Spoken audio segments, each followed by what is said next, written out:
ele realmente começou a ganhar dinheiro. Porque, enfim, não vou falar o valor, que também daí não quero prejudicar ninguém. Ele começou a ganhar dinheiro, esses meninos também vendiam pra ele, então ele começou a ganhar dinheiro de casa. Era tipo uma vez, 2 vezes na semana que ele saía vender mesmo. E, gente, esse menino começou a ficar insuportável. Tipo assim, ele começou a ganhar dinheiro, ele começou a ficar insuportável. E foi aí que começou o nosso problema, porque a gente realmente terminou nosso relacionamento. E a gente terminou nosso relacionamento no Country Festival de 2024, se eu não me engano. E com isso, a gente terminou, deu um tempo ali, a gente ficou, daí deu mais um tempo, a gente ficou. E tudo certo, gente. A gente ficava às vezes assim. Só que no meio desse rolo todo, ele já tinha me dado altos cacete. Tipo assim, gente, era uma coisa muito... Sabe, eu era muito trouxa, eu era muito nova, eu não entendia nada e eu era otário demais. Mas tudo bem, gente, porque eu perdoava, né? Eu era uma idiota, eu perdoava os cacetes que ele me dava, então tava tudo bem. Sem contar do jeito que ele me tratava, gente. Sempre tinha amigas minhas ou amigos dele, né, junto com a gente aqui em casa. E sério, esse menino me tratava igual lixo. E todo mundo à volta dele também. A imagem de coitado do Pedro não cabe nele. A obra que ele falou que ele começou a trabalhar com 14 anos é mentira. A obra era do meu pai estava construindo um prédio.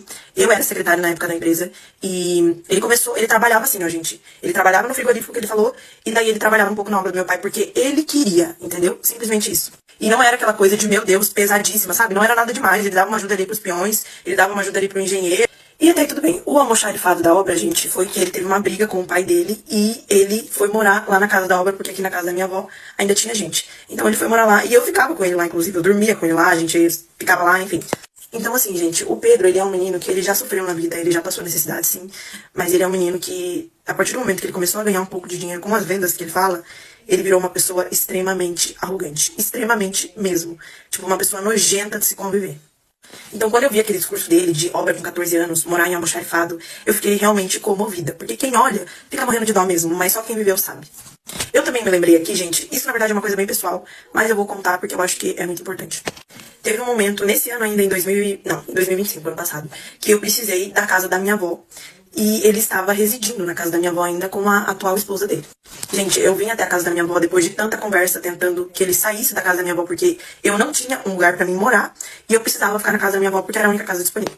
Eu vim até aqui, eu tentei conversar, ele tava com a namorada dele dentro do carro, eu falei pra ele, Pedro, eu preciso dessa casa, eu não tenho aonde ficar nesse momento, e eu preciso que você saia da casa da minha avó. Gente, eu falando isso, a esposa dele dando risada dentro do carro, fazendo chacota de que eu precisava de um lugar pra morar, de que eu estava passando necessidade, e ele não quis sair da casa da minha avó. Ele chamou a polícia pra gente e ele tinha um contrato de aluguel com meu pai. Porque assim, gente, aqui na casa da minha avó, tinham inquilinos aqui embaixo. Tem a parte de cima e a parte de baixo. Tinham inquilinos aqui embaixo. E ele que fez esse contrato com meu pai, porque o meu pai tava no Canadá. Então ele tinha esse contrato ali de inquilinos e tal. E daí ele chamou a polícia pra gente e realmente não tinha o que a gente fazer. Então a gente foi embora. Então assim, gente, depois de um tempo a gente viu um vídeo dele, dos funcionários dele, dos amigos dele, não lembro. Sei que a minha irmã entrou em uma discussão com a namorada dele.